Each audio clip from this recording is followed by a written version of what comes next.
Hey everyone. So this is Michael with the HashiCorp Hackathon Hackstravaganza submission for Team reulan.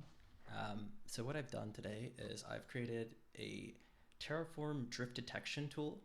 So pretty much what this allows you to do is you will specify a directory, and then within the directory you will clone a bunch of Terraform Git repos or have directories that contain star.tf files that can be like initialized, planned, and just executed by Terraform.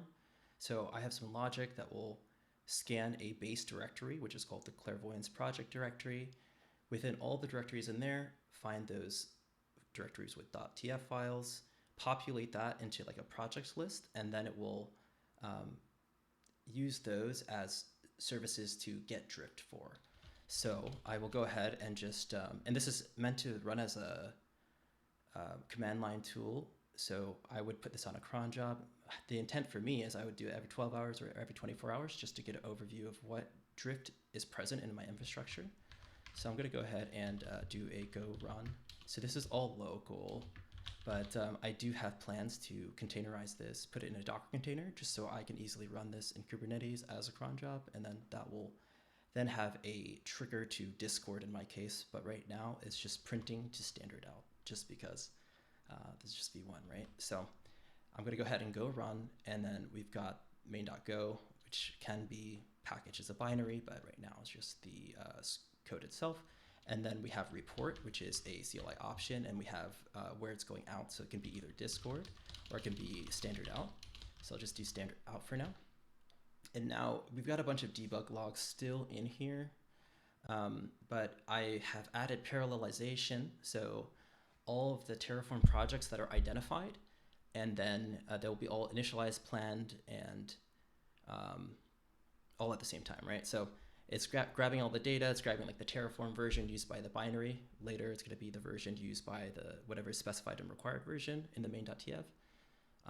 But it's quite snappy now. So previously it would do one service at a time, but using Go routines and channels, something I learned about this hackathon, was able to do it pretty speedily. So we've got some ASCII art here just to have some festivity. We've got Santa and his little reindeers.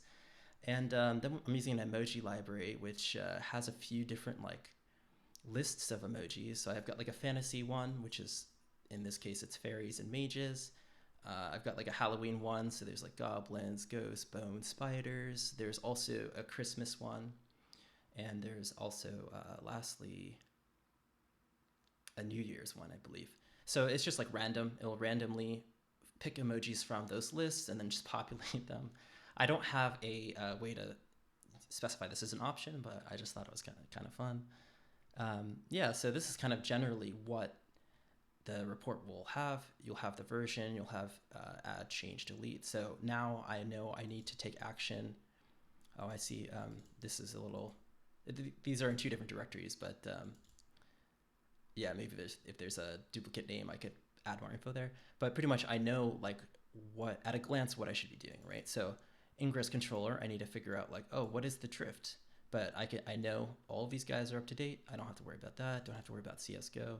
But all these drift detected ones, maybe an operator or a user of Terraform would want to go into those Terraform projects and see what's up. Just so you have the latest stuff pushed to your state, right? So I think it's super useful for me, especially as the amount of Terraform states and Terraform projects you have grows.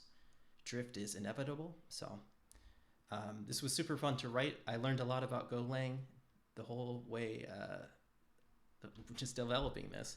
But yeah, you can check out on, I think in the post above, I linked to my Twitch account, and all of this was live coded there. I did over 4 different sessions. So feel free, if you want more information on how the code works, you can check out my GitHub or review those VODs, and then you can kind of see the reasoning of how I put this together. But for now, this will be, it's runnable locally. It's not really ready for the public, but I would like to make it ready for the public in the future. But yeah, this is just a brief overview of clairvoyance, so hope you guys enjoyed it. I was really happy to write this, so yeah. Everybody, it was cool seeing all the submissions, and yeah, thanks for hosting this event. It was a lot of fun.